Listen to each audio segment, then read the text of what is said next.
let's talk about Death Wish.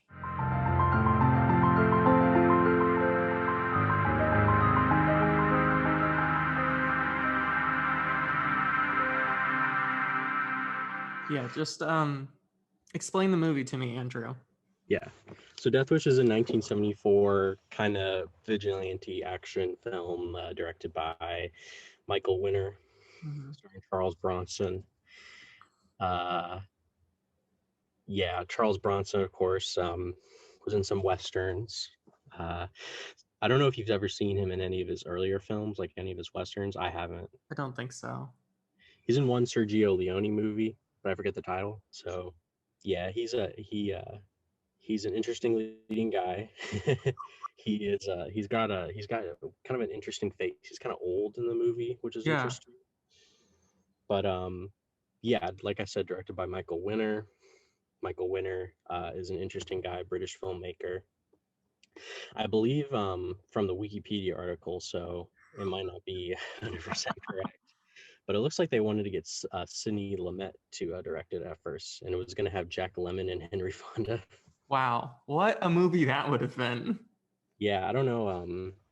Well, it's also So yeah, it says here that Lumet decided not to do it so he could direct Serpico, which is Huh. also like a grisly. I haven't seen it, but I believe it's kind of another grisly Right. New York movie. So Yeah. and it's actually based off a novel Mhm.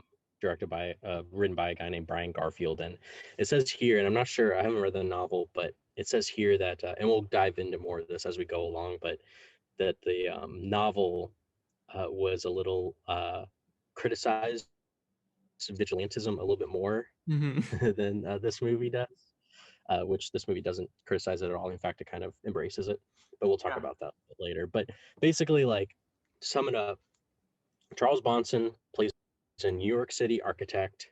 He has a loving wife. They go to Hawaii for vacation. They have a good life. And then while he's at work, his wife is murdered and his daughter is sexually assaulted at their apartment. Sexually assaulted by Jeff Goldblum. That's Uh, his first role. his first film role by Jeff Goldblum, which is really weird. Yeah, he's in it. And basically from there, like, Charles Bronson's character, I guess I'm trying to see what the name is, Paul Kersey. He's kind of he's a little upset. He's definitely upset, but I guess we'll talk about, he kind of, I guess you could say, before we get into like the full movie, how it Mhm. progresses, he essentially decides to kind of take matters in his own hands in a way. So that's like as simple as I can state. Yeah. No, I think that's a good way to kind of sum it up. And I'm gonna I like to read those like IMDb trivia facts, you know what I'm talking about? And apparently when the author saw the film, he called it bullshit and said it was the worst thing he had ever seen. He hates the film. And actually they actually made I don't know if he directed, but like he had like a big hand in making another film. And he actually wrote a second book about like the same character because he was so pissed off by this version of the film. Hmm. Yeah, I mean, it was a huge success. I mean, it says here on Wikipedia, 3.7 million budget, and then it looks like it made, between 20 to 22 million dollars. Pretty Yeah. good. I mean, And that's stuff, especially 1974 dollars. right. And they ended up making like four more of these, right? Yeah, I believe so. It's interesting because the second movie wasn't made until 8 years later. It's kind of Uh-huh. like a Texas Chainsaw thing where the sequel Right. didn't come until later. But the third movie is particularly interesting, and once again, this will come in with our discussion when we go through the movie. But the third movie, I guess, is even more reactionary. Like, it's almost even more over the top in its kind of uh, uh, uh, a view of vigilantism and just straight up killing people, which I've heard that movie is even more entertaining than the first movie, the third Yeah. movie. And actually, Michael Winner did direct the first three, and then the two others were whatever. Other So people. maybe we want to watch the third movie, and because I don't think the second movie matters, I think it's just whatever. And maybe we want to for a future episode. talk about Death Wish 3. You know, it sounds pretty good, but So the movie opens, we're in Hawaii, and if I'm gonna be honest, like the beginning feels a little slapped together. Like it's it like, doesn't, do you know what I mean? yeah, a little.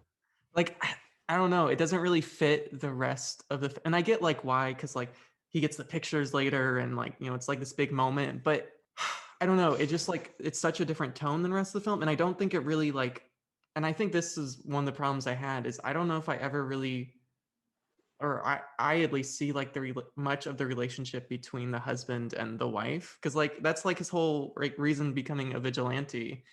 And like I get that the beginning's supposed to do that, but I don't really see that in the opening scene. It just feels like a combination of like little short scenes that I don't know. I don't really see how it adds anything. I have different thoughts about his reason, but we'll go into that later. Well, just go into it now. Yeah. Well, his reason for like doing everything. Oh, for being a vigilante? Yes. Well, wait, why do you think he's a vigilante? Well, his reasons why he decided to be a vigilante, or like what led to it. Oh, I see. Okay. But that comes. We'll like I said, I'll put that as we go along. You'll just foreshadow it. Yeah, I'm foreshadowing it. All right. So then they get back to New York and there's like that big like opening shot of like them in the taxi, which I actually think is like a really interesting. And I kind of wish the movie would have started there because it definitely like fits the tone of the rest of the film. And I don't know. I think like the score at sometimes like it really hits and then at other times Yeah, it the just, Herbie Hancock score. you know Yeah, what I mean? Like it just kind of feels yeah, cheesy at times. yeah. No, so yeah, I was surprised. I was like, oh, Herbie Hancock, and like the score itself is like good. Like it's a good score, Hmm. but especially like I would say maybe in the last act of the movie when the score kicks in, it's like okay, this isn't very appropriate. It doesn't really fit what's going on at all. Yeah. So it's good, but sometimes it doesn't fit.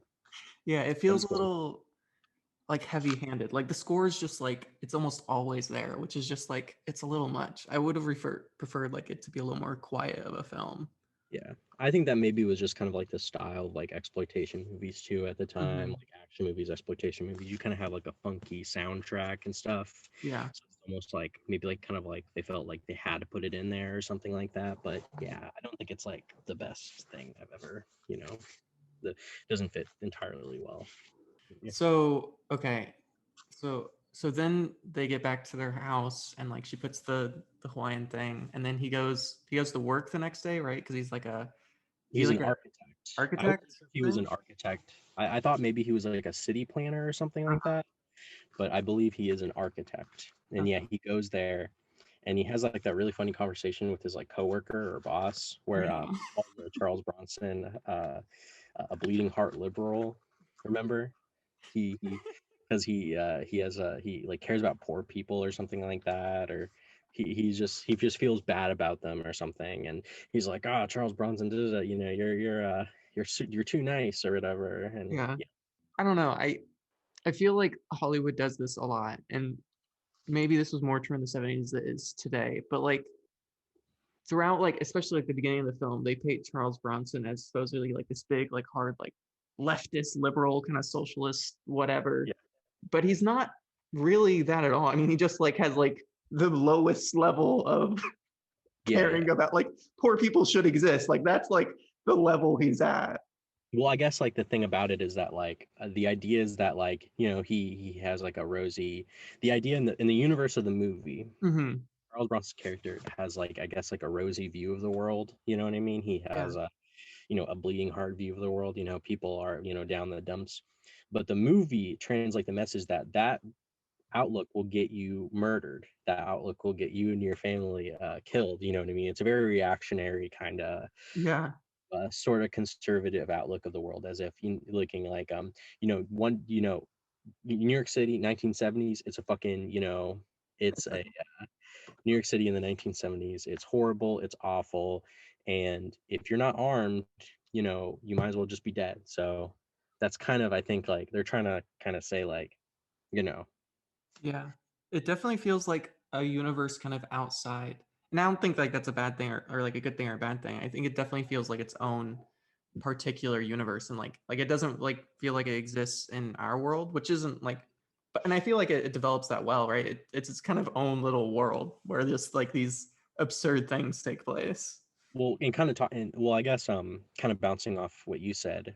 So yeah, they go to, so Charles Bronson, he goes to work, and then it quickly goes into the scene where his wife and his daughter are assaulted. So they Mhm. go to the grocery store, they go to their really nice apartment, and these gang of crooks, Including they both of find them. her address, and for some reason they decide to follow her. I guess they think they're rich or have money or something, so they're like, let's follow them. Yeah. And they follow her, they pretend to be like a delivery boy, and they bust in, they beat them both up, they sexually assault the daughter, and then they kick the mom in the head. And it's a very brutal scene. I mean, it's not nice to see. It happens very quickly, which is nice. It goes by very quickly, Yeah. as like I guess a situation like that would occur. Hmm. And then the mom dies, and the daughter is, she was assaulted, and it's pretty bad. But the gang of thieves, the gang of, they're all like kind of the same Yep. throughout the movie. You know, I guess Michael Winner or whoever the screenwriters, Mhm. I think they view people who do commit crime, like petty crimes, like robbing somebody or something like that. Yeah. They view that as like something that a person has to do to like survive, like in an environment like New York City, because they don't have a job and they need to Mhm. help their family. But as like people are just kind of like fucking around and they're evil and horrible, and they're all like young men who Yep. are crazy, probably on drugs, and they're just like very funny, and they're hippies or whatever, and they do it for fun, not because they necessarily have to, but because like they like to kill people, and they like to, so, and they're all the crooks in the movie are like that, every single one of them.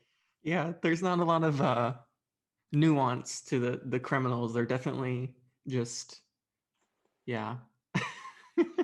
Which is just like, it's such a dark way to see the world where just like people are just pure evil and like they just do it because they're just awful people. Yeah, but I kind of like that. I kind of like that is like, I don't agree with that at all, but I kind of like Right. that viewpoint. It Uh-huh. has been made into a movie. I find that very entertaining. Yeah. It kind of has and I thought this especially with kind of the scene, um the sexual assault scene. It has some like sort of Clockwork Orange vibes to it. Dude, I thought that room was very Clockwork Orangey. Right? I wrote that note down. Yeah, Clockwork Orange, like apartment. For some reason, that apartment looked very like, yeah, the whole, yeah, and like, yeah, the same thing too. Like the apartment, the way that it looked, and yeah, because people were also assaulted in the Mhm. apartment in Clockwork Orange. Yeah, so it's kind of weird that you had the same thought. I did too. Very 70s.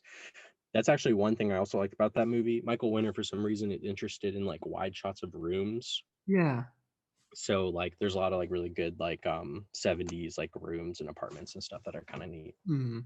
Yeah. I don't know. I mean, I'm kind of like, I think this is like one of like the biggest things I struggled with the film is like specifically, well, it's partly has to do with the assault scene and partly because like this film is a very masculine film, right? It's a very like it's very like very testosterone heavy, and you only have two female characters. One of them's killed almost immediately, and the other one they might as well have killed because they just turn her into a vegetable.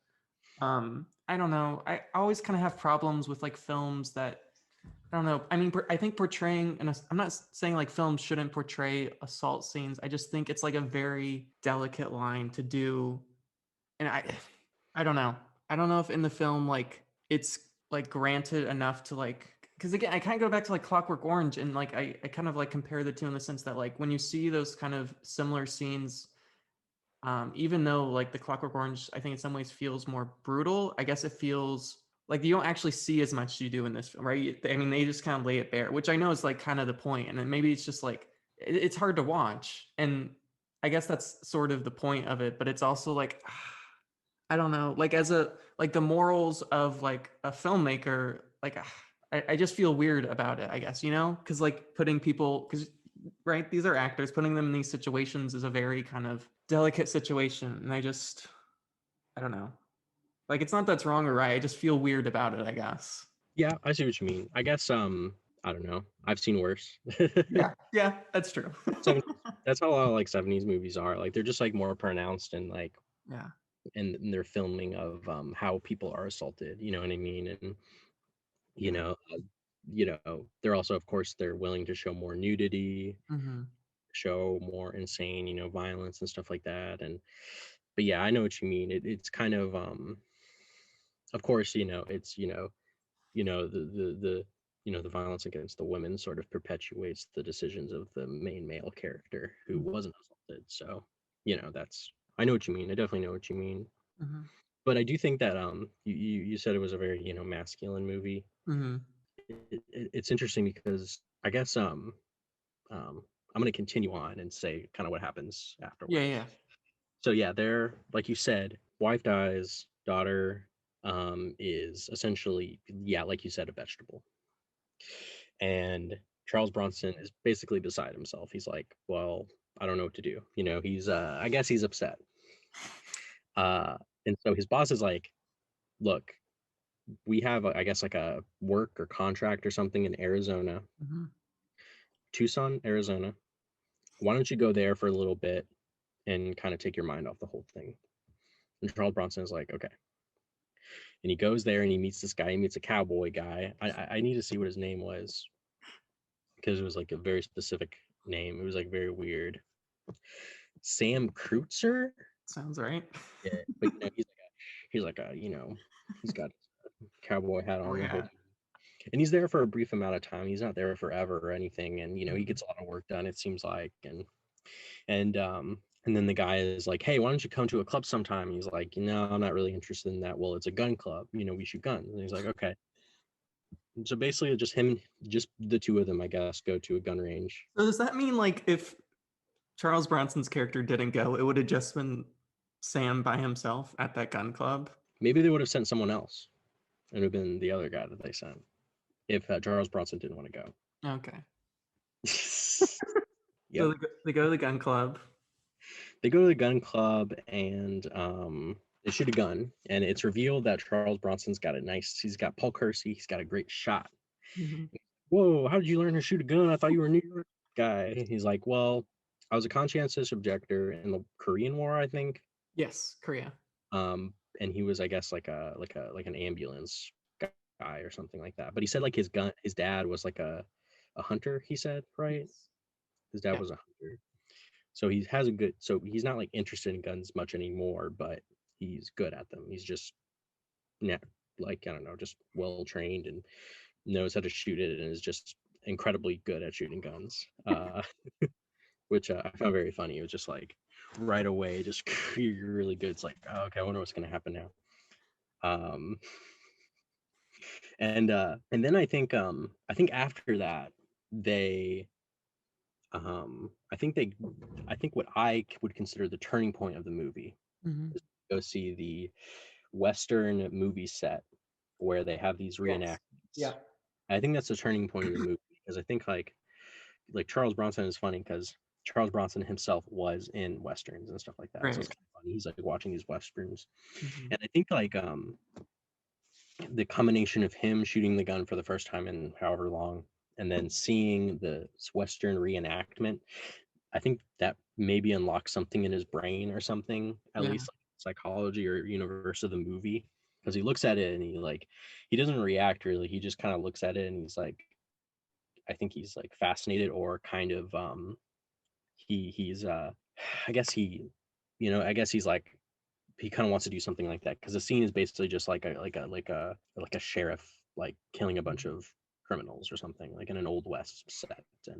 And I think that's like it kind of goes back to my thought of why he does it. I think he is he's interested in the vigilantism, not necessarily because his like wife and daughter were assaulted. Obviously that's part of it, but Mhm. I think it's also because he feels emasculated because he wasn't there to help them. So he feels like, so obviously he's upset that they're both like messed up, like his wife is dead, Mhm. but and his daughter is messed up. But I think he's more concerned about the fact that like he doesn't feel like a man anymore. So he feels as if like now he has to kind of become the classic Western sheriff. So he's been totally to feel like a man, I guess, again. And we'll talk about that later when he kills his first person, of course. Yeah, I guess. Yeah, I guess we never really looked at in that like, but that makes a lot of sense. Because also, another thing that I was confused about is, there's never like any sort of comeuppance for, right, the original kind of crew that assaulted his wife. Like he never kills them.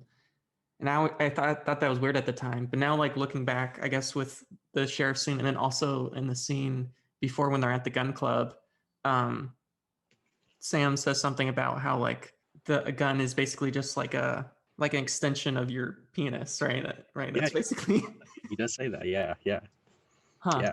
Yeah, they talk about he criticizes that guy too. He criticizes like gun control and stuff like Mm. that, uh, which of course goes into kind of like the vigilantism kind Yeah, of, I guess, idealism. And yeah. and I think it's also interesting that he's a conscientious objector of the Korean War instead of like picking either World War II or Vietnam.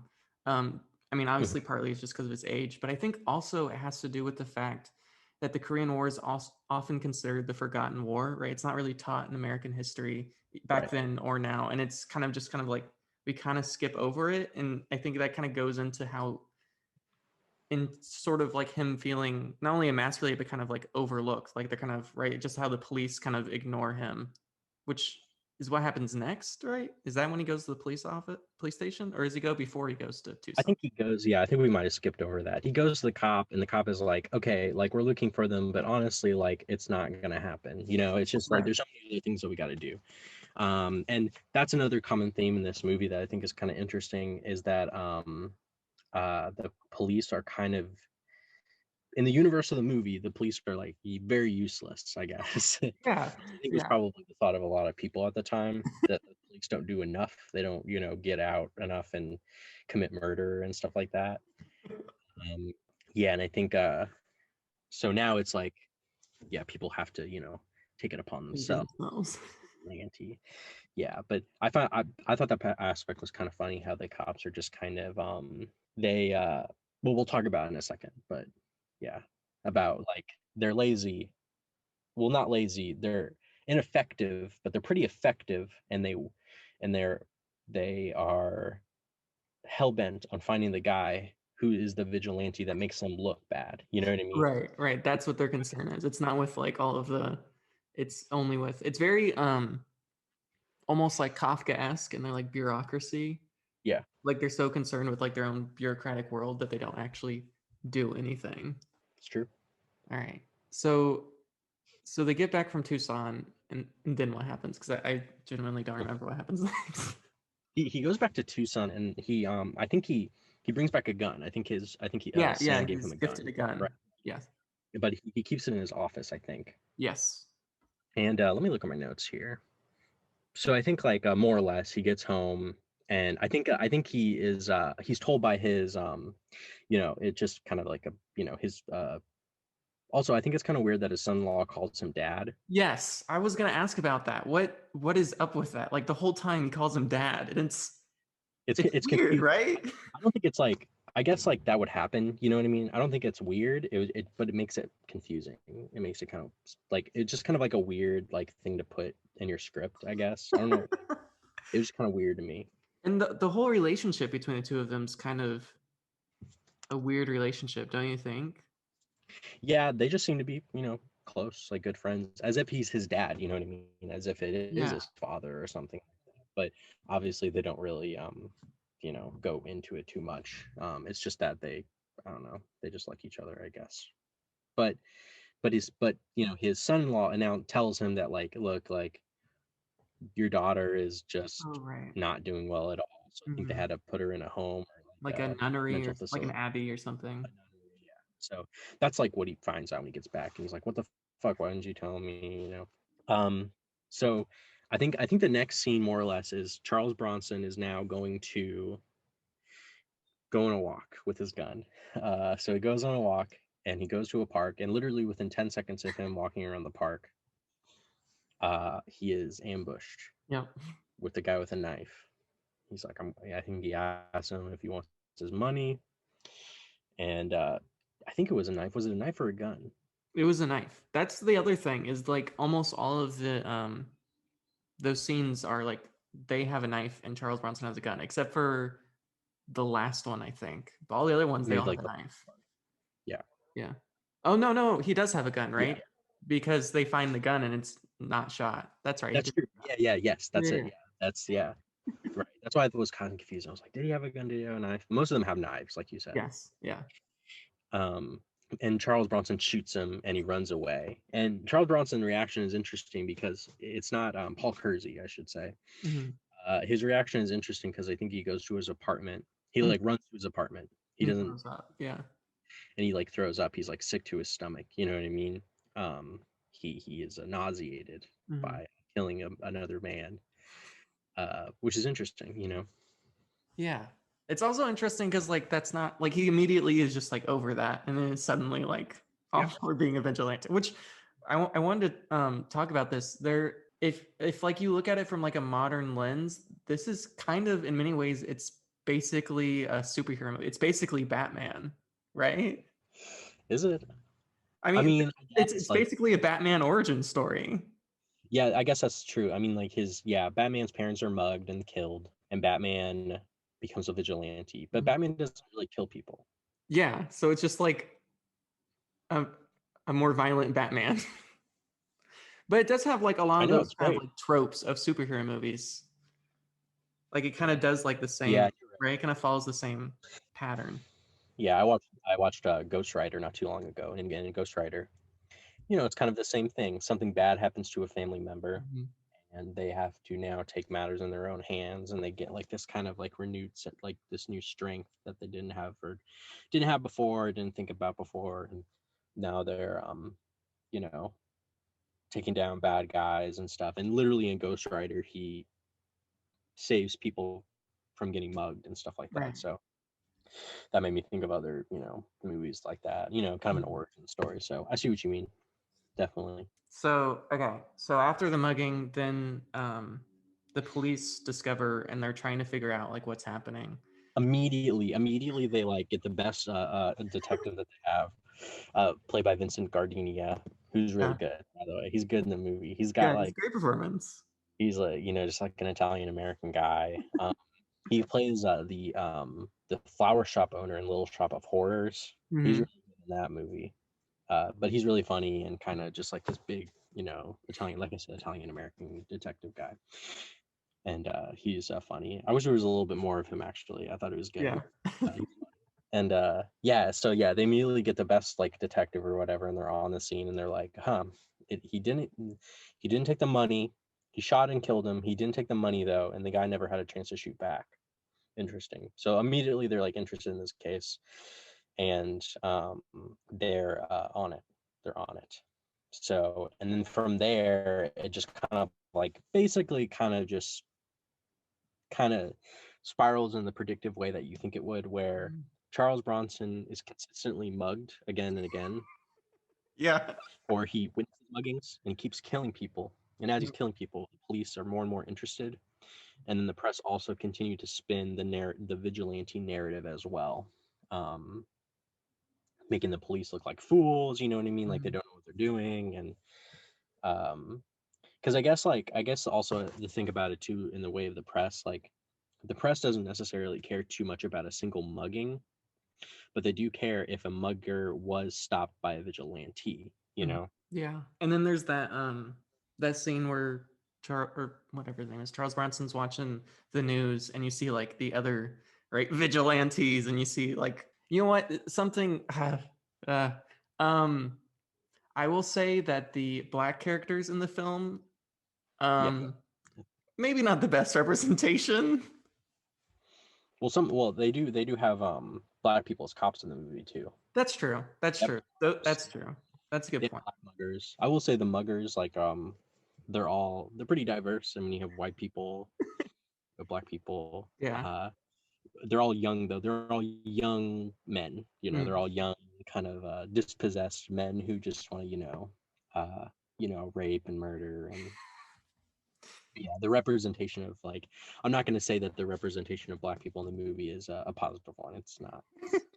It's just kind of And then there's that I remember this line when Charles Bronson goes to a party. I don't remember why he goes to a party. He goes to some party and there's it's like like it's like a work party or something like yeah, that. yeah, it's like a work party and there's like these two people talking about the vigilante and they're like, well, he's killing a lot more black people than he is white people. And they're like, well, black people are more muggers than white people, which Yeah, I remember that. Yeah, which is like kind of like it's kind of like I like that conversation. I think it's funny because I think both perspectives are kind of like horrible. It's killing more black muggers than white muggers. What the hell? It's like why is he? But then it's like, but he's killing people anyway. You know what I mean?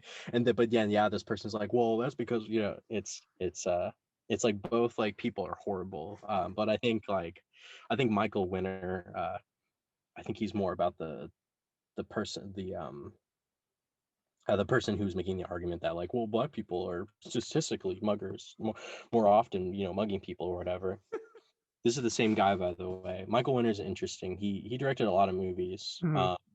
He's a conservative party member in the UK, and he said in this Telegraph, he died like a couple years ago, but a handful of years ago, he did this interview with the Telegraph that I have right Mhm. here, and he said, "This is what he said." He said, "I grieve for this country, the UK. Mhm. It's so different to how it was in the 40s and 50s. If I was prime minister, I would be to the right of Hitler. No immigration, shoot anyone who commits a crime, shoot people who park in the wrong place in front of my garage. I would be ferocious, and believe me, it's needed."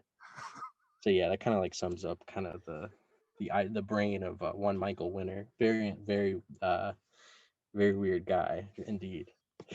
And like I said, like this it's definitely more like I said, I've heard it's even more pronounced, this Yeah. idea of vigilante being, because then they're like, oh well, there's less muggings now that there's a vigilante or whatever, Yeah. which I don't know if that would happen in real life. Probably not. Yeah. Okay, so he does a bunch of. I want to take a minute to talk about the Yeah. like the robbing scenes because it's like one of those things where I think like there's a lot of potential in those scenes, and I don't know if it's just because it's like Charles Bronson and he's old, or if this was like because of the script or for whatever reason. But I found pretty much all of the mugging scenes to be pretty lame and underwhelming. I mean, it's basically just like guy has knife, he shoots them, scene over. Like there's Yeah, I think Michael Winner's uninterested in giving any background or characterization to any of the muggers. You know what I mean? Mhm. Like it doesn't matter to Yeah. him. So like yeah, muggings just they happen. You know what I mean? It's like, oh, in New York City, you're just gonna get mugged randomly for no reason. Just wherever you are, no matter what you're doing, who you are, you're gonna get mugged.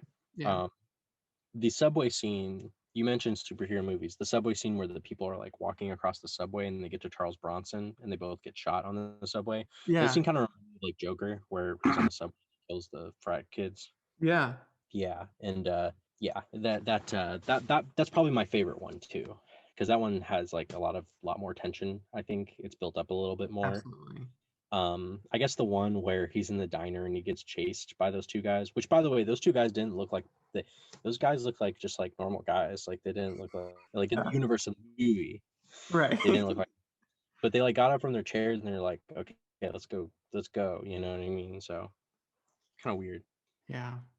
All right. So the muggings are happening. The police are keep like trying to figure it out. And then like another thing about like the main detective is like he's just like the best detective. Did you notice like basically like built off of nothing? He's like figured out exactly who this guy is, which is just I mean it's kind of awesome.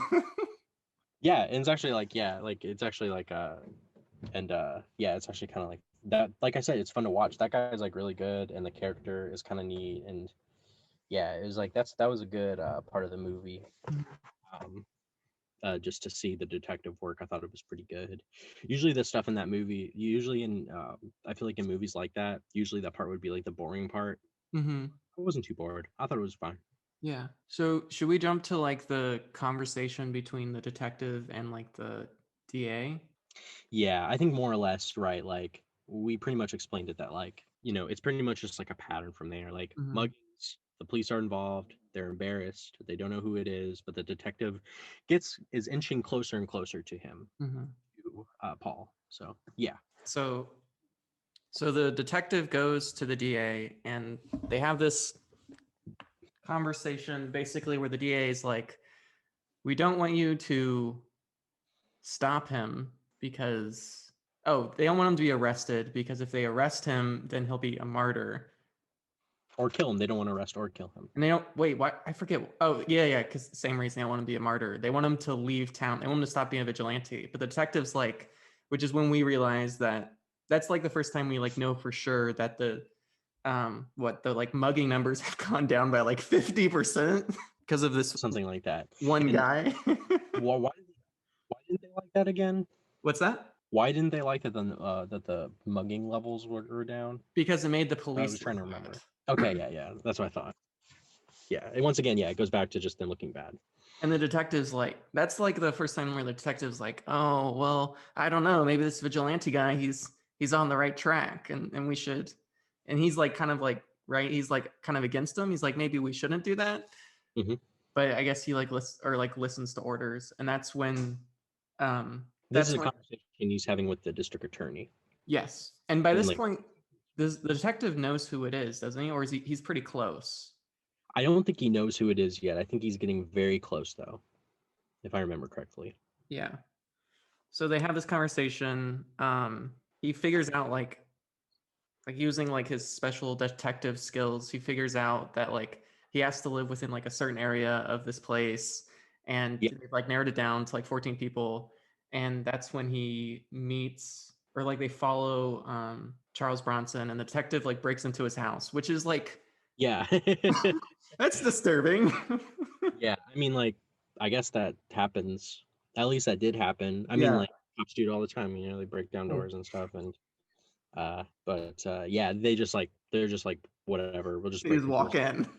And I don't think they find anything too. I don't think they. Well, no, I think They they find the find. blood from his like from the cut that he got from one of the muggings, and that's when And I they think like yeah, sorry, go ahead. no, you go. That's when they find the blood. That's when they take it back to the office and they test it against some other blood that they already have, and that's when they realize that it's him. I think. Gotcha. Yeah. Right. Yep. And so they know for sure. And then so then yeah, he like there's like a D. So yeah, like you said, the DA is basically just like get rid of him. Mhm. Okay. And then from there, it's kind of like a cat and mouse kind of game. Um, they kind of like go back and forth, and at one point they stop and frisk him. Yeah. They're like stop, and they frisk him, which is kind of shocking to me, watching that because that actually happened in New York City. It's like, oh yeah, they actually do, they actually did that to people. Pretty recently. Recently, yeah, it wasn't that long ago. Yeah. That's kind of messed up. What's interesting about that scene, right? Because right before that, the detective calls up whatever the protagonist, whatever his name is, Yeah, Paul. Charles Bronson. And he And calls him and he says like, yeah. yeah, he says like, we're watching you, Mhm. which I'm still trying to like piece together. Is he because right? Because that's the only reason they don't find the gun on him because he Mhm. like puts the gun away. So like, is he warning Charles Bronson that like these things are going down and he doesn't want him to get caught, or like is he still at this point trying to catch him? I think maybe it's like a psychological thing. Mm-hmm. Maybe he's trying to scare. I like to think that maybe the detective is just trying to follow orders, like you said, but he kind of like maybe respects him in a weird way. Mm-hmm. But I think like him calling, being like, "Hey, we're following and watching you. You better watch out," is maybe either trying to scare him to get him to stop, or if it's not getting him to stop, then maybe it'll mess with him enough where he might slip up and he'll get caught or something like that. Yeah. So he gets Which frisked, and then they like continue to follow him, and eventually he kind of slips out because of like there's some sort of party going on, and he kind of slips by with those people, and yeah, he goes to the office, he grabs the gun, and the detective has figured this out by this point and is like following him and is like behind him, and that's when Charles Bronson goes out and he goes to that park right where he gets mugged by those three people. I think it's the same park. Yeah, they only had access to the one park, Yeah, yeah. even though there's probably like 100 parks in New York City. So he goes back to the park. And then, of course, again, he is mugged on the steps, which I actually think like um, that stairs scene had some, I don't know, it felt very Exorcist-y almost. You know what I mean? Kind of like on the stairs, how it was kind of. That's so weird you said that. Uh, Delilah said that. Really? Yeah, she mentioned The Exorcist during with the stairs. You're right. Yeah, And yeah. yeah, you guys are both It right. was like Yeah, the almost like stairs are a very pronounced. yeah, it was almost like his like dissension into his final like right because like at this point he could have just like cooled off for a little while, like been like maybe I'll take a break from this whole vigilante thing, but he's like so obsessed with being this hero Yeah, that he loves it. Yeah, yeah. So like we said, like he gets sick from the first kill, but it's clear that he kind of likes it a lot.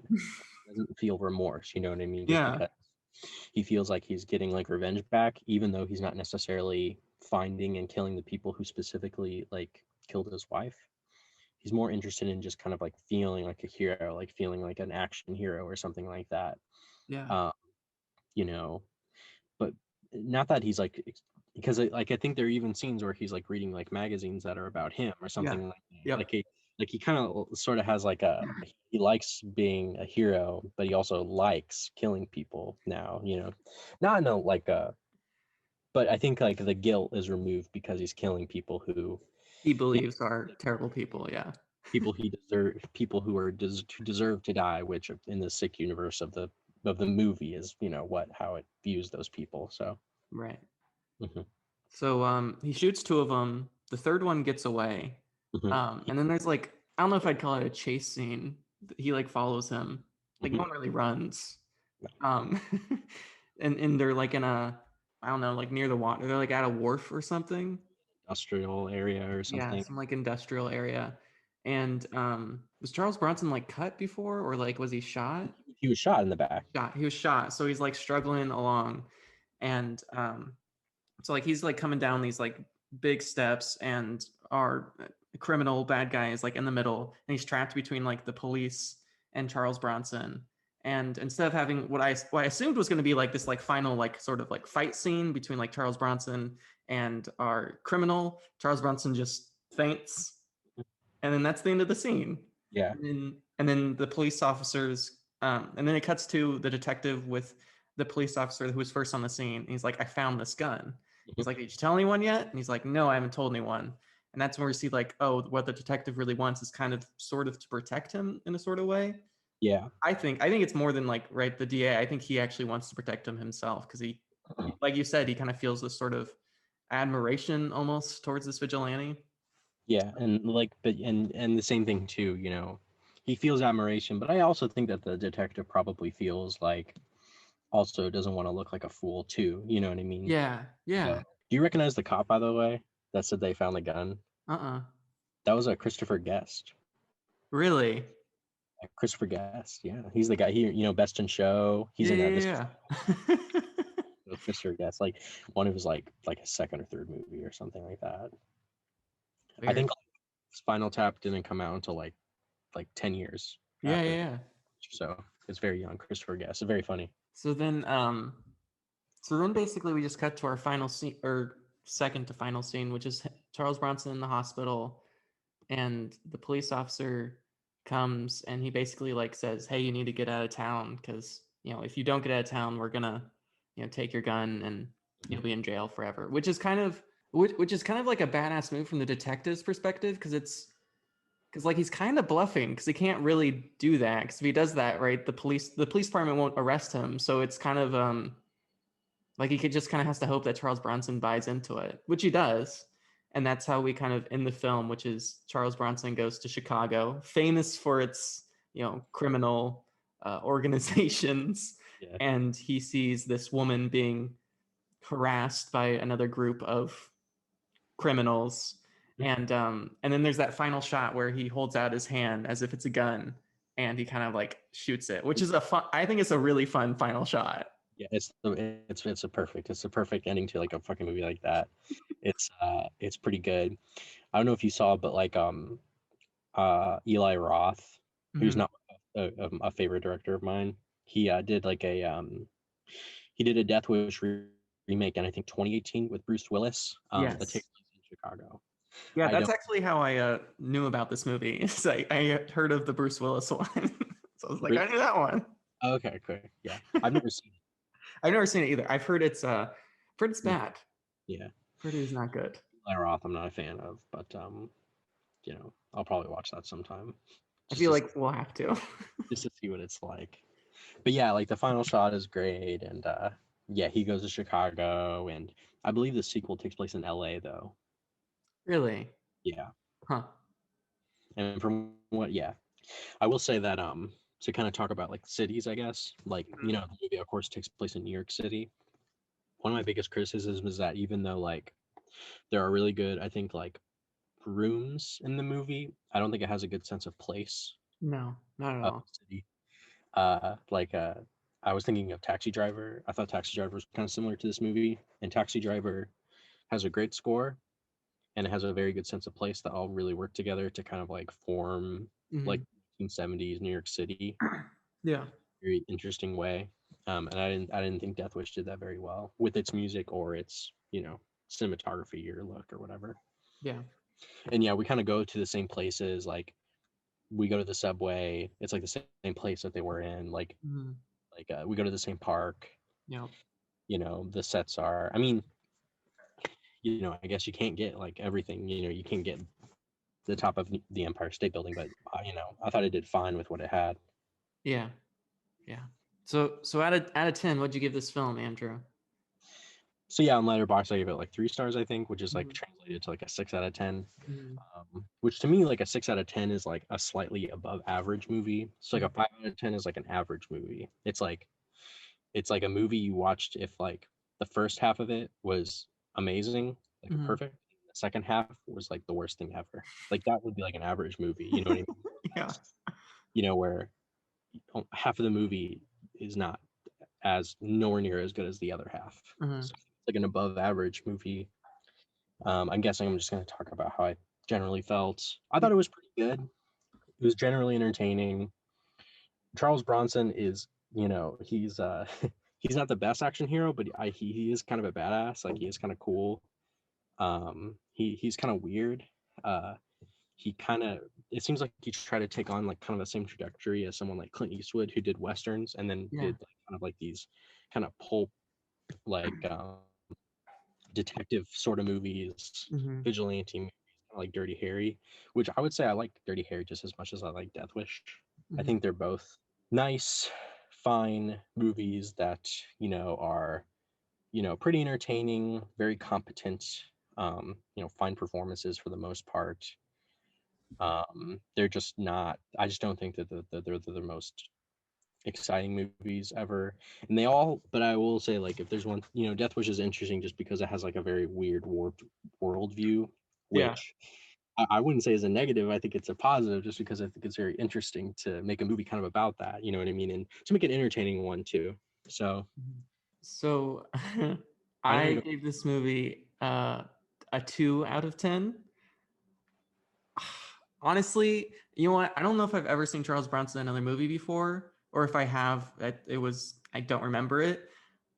I don't know if it's like if it was the script or like his performance or just like he was an ill fit for the role, but I just thought like for whatever reason, I thought that him as the I still can't remember it. Is it Peter?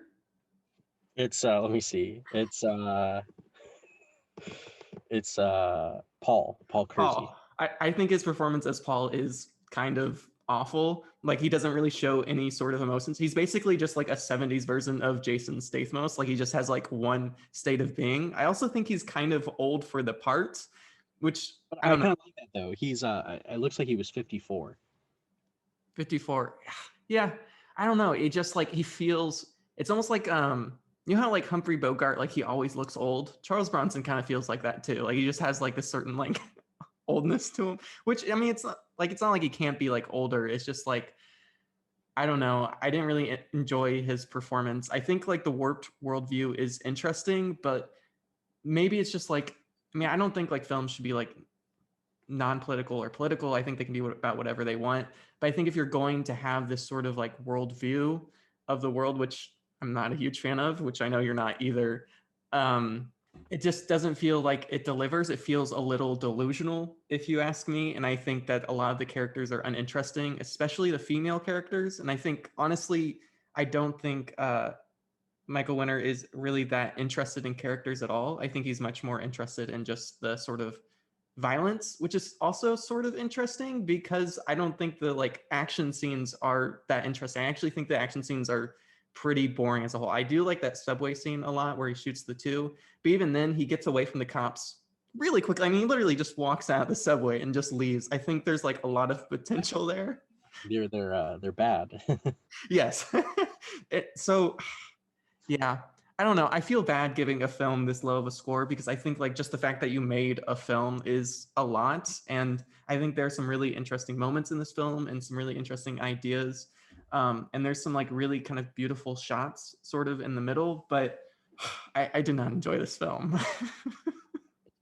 I had a good time. Like I said, I'm not like it's definitely not a favorite. Mhm.